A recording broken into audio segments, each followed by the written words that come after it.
My adorable son was born from the love between my husband and me. Yet my mother-in-law spitefully comments that he isn't cute.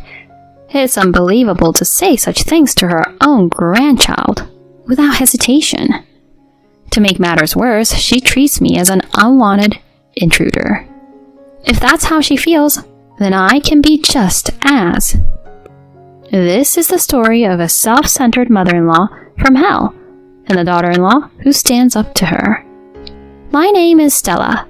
I got married to Marcus when I was 28. A year ago, our long-awaited son, Wayne, was born. When he was around 3 months old, I returned to work and entrusted him to daycare.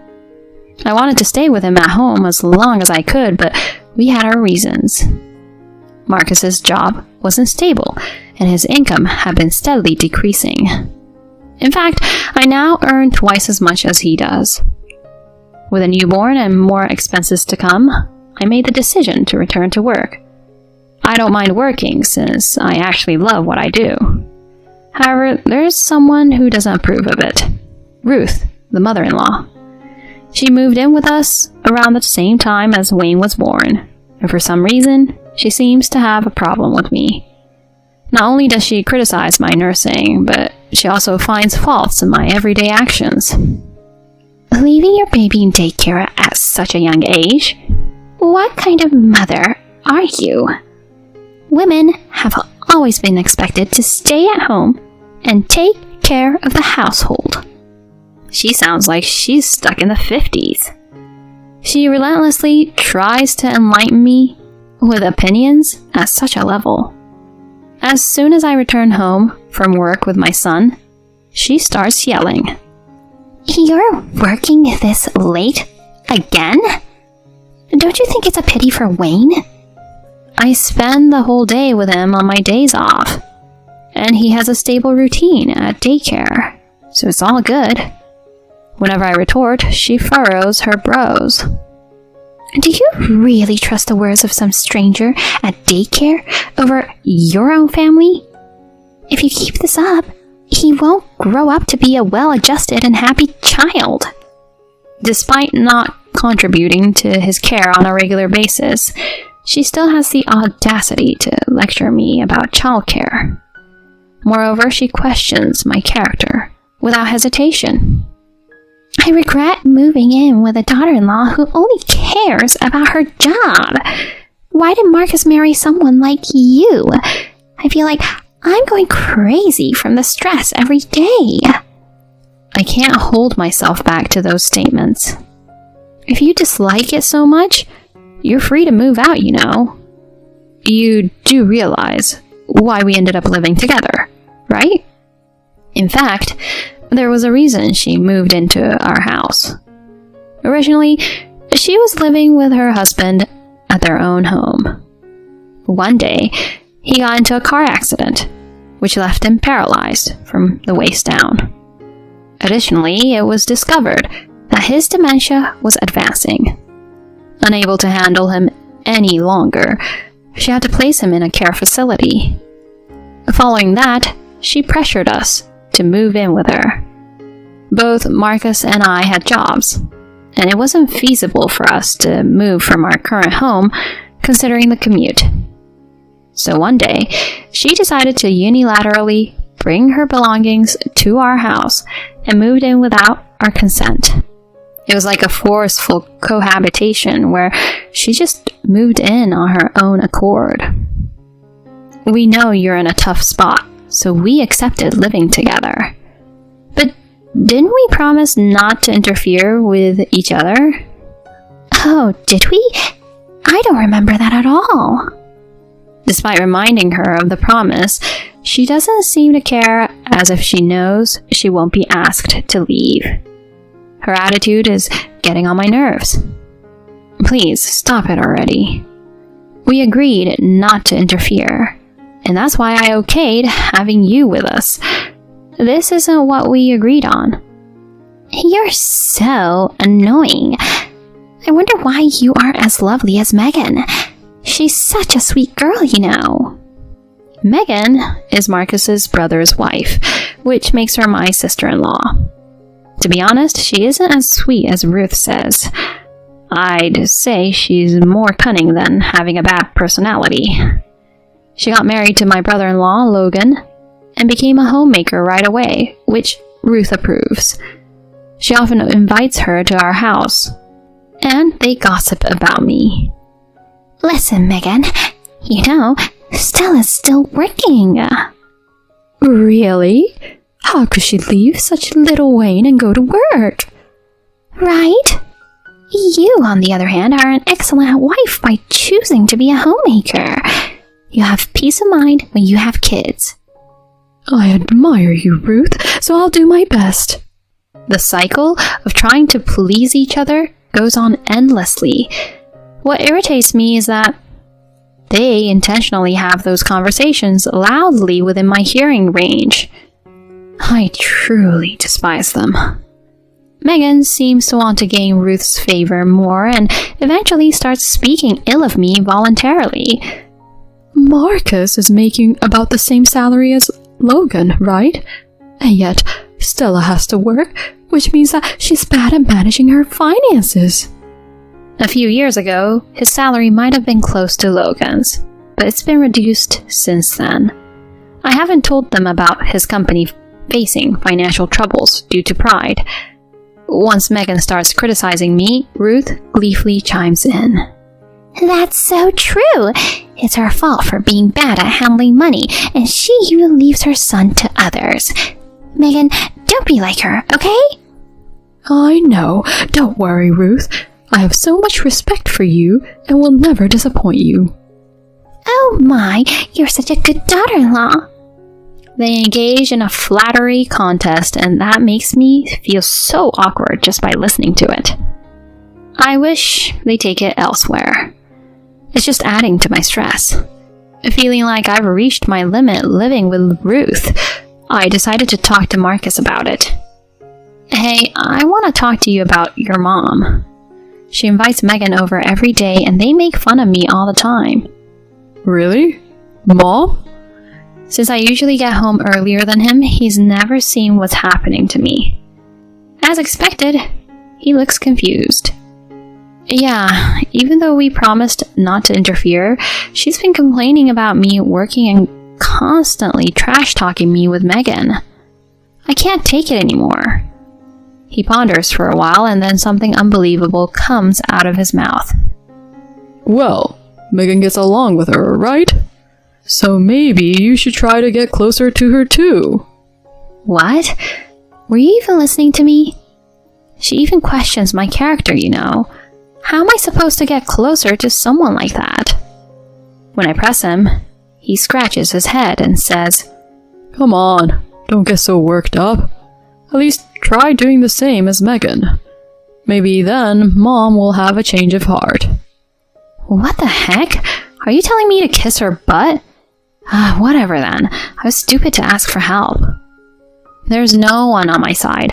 The thought makes me more frustrated than angry. The next day, the usual taunting from Ruth and Megan continues. Just as I start preparing dinner after getting home, I hear another comment. I'm sure she's going to make another lousy dinner. She always takes shortcuts, and I really dislike that about her. This is all because she's working, isn't it? You and I would never serve our husband lousy meals. To tell you the truth, Ruth's cooking isn't anything awe-inspiring either. It's too heavily seasoned, and not that tasty. As for Megan, if she spends as much time at our house, I think her skills are nothing to boast about. While cursing them in my mind, I silently continue with dinner preparations. When Marcus returns, they visibly change their attitudes and stop bad-mouthing me. It makes him doubt what I've told him. Then, an unexpected incident occurs. While I'm at work, I receive a call from the daycare. After hearing about the situation, I called Marcus and rushed home. There I find Ruth and my wailing son. What do you think you're doing, Ruth? Taking him from the daycare without permission? When I shout at her, she sighs in exasperation. She looks at me as if I'm a fool. What are you talking about? I did it for the sake of my grandson. Daycare is just a waste of money. Childcare is a mother's job after all. That's your own unreasonable belief. I entrust him to the daycare for a reason, and taking him without permission is totally outrageous. It's no different from kidnapping. Kidnapping? He's my grandson, you know. It doesn't matter. You ignored the daycare staff stopping you and took him out. That's no different from kidnapping. Even then, she just shrugs her shoulders. To make matters worse, she utters something abominable. This is ridiculous. To be honest, I find you and Wayne unpleasant to have around. If you have a problem with that, just get out of this house. It doesn't matter what she thinks of me, but she has no affection for her grandchild. I have a major warning going off inside me, especially to say that right in front of him without hesitation. It is absolutely impossible to keep living with someone like her. I'm not going to let her get away with insulting my precious son. I must protect him, no matter what. Just at that moment, Marcus comes home. I immediately open my mouth. Honey, it was her who took Wayne from the daycare. I've had enough.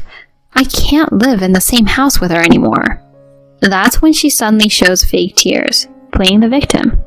Please, Marcus, listen to me. She called me a kidnapper. I was just picking up my adorable little Wayne. Just picking up? Her words get me fired up even more. Don't be ridiculous. You just said my son was unpleasant to have around, didn't you? And you even told us to leave. Leave where? This is our house.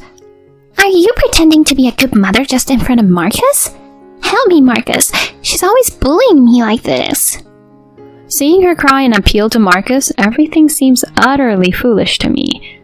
If he were to side with her after witnessing this melodramatic performance, at that moment I vow to leave this house with my son if necessary. The first to break the silence is Marcus. Well, I need to talk to Stella alone. Mom, please go back to your room. He's been taking her side, so his request leaves her wide-eyed.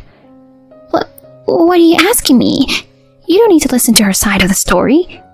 I'm the one suffering through all of this. It concerns Wayne this time too. That's why as parents, she and I need to talk first. She wears an unimpressed expression throughout, but she probably doesn't want to argue with him, so she reluctantly agrees. Afterward, we talked for hours about the incident and everything leading up to it until we found a solution. A few days later, we planned to inform Ruth about the decision. Sorry for keeping you waiting, Mom.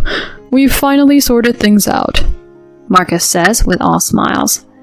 Upon seeing him, she seems to believe that he has taken her side, and her voice is filled with joy. Really? I can finally get away from Stella, huh? Without listening to our side of the story, she's delighted. She calls Logan and Megan over and starts bad-mouthing about me, just as always. Oh, this is such a relief. Today's finally the day I can part ways with Stella. Isn't that right, Stella? I answer with a big smile, saying, Of course. In that case, get out of here quickly and take that not-so-cute child who looks just like you. From now on, this house belongs to Marcus, Logan, Megan, and me. Bye-bye! Then Marcus, who's been quiet, slowly spoke up. Well, honey, shall we go? Huh? Right, let's go. Wait, what? She seems utterly confused, looking at Marcus and then me back and forth. We carry our things and head toward the front door as a family of 3. She stops us there. Wait, what on earth is going on? You're going to stay with us, right, Marcus? What nonsense. He turns around to face her with a cold stare. I'm leaving with Stella. I can't put up with your baseless accusations anymore. She seems shaken, her body trembling, as she slumps to the floor. Why? How can you take her side? I heard everything from the staff at the daycare.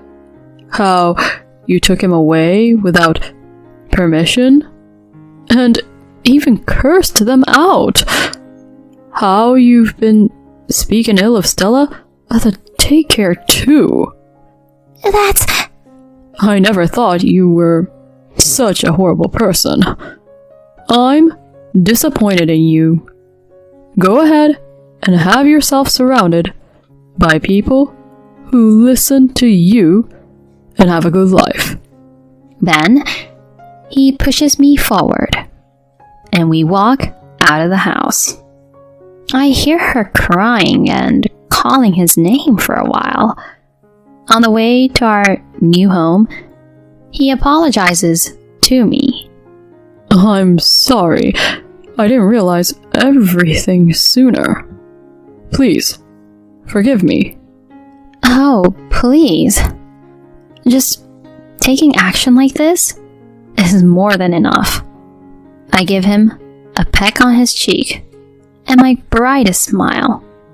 What makes me happier than anything else is that he believed my side of the story. From then on, we've had no more dealings with Ruth and Megan and returned to a peaceful life. Later on, when we canceled the lease on that house, Ruth had no place to go and ended up moving in with Logan and Megan. Her presence strained their finances, and Megan had to start working. Ruth is now all alone at home. She has no one to talk bad about or gossip with. What's more, she's constantly quarreling with Megan, who used to be so close. Because of you, I have to work now. This is messed up. Am I the one at fault here? You're so annoying, useless old lady. Seeing Megan's true colors, Logan's feelings cooled off, and they're currently in divorce mediation. She had the time and luxury to act cute in front of him before, but as she started working and became increasingly stressed, her true nature came to the surface. No matter what situation they find themselves in, I have no intention of dealing with them ever again. My plan is to build a happy family with Marcus and Wayne.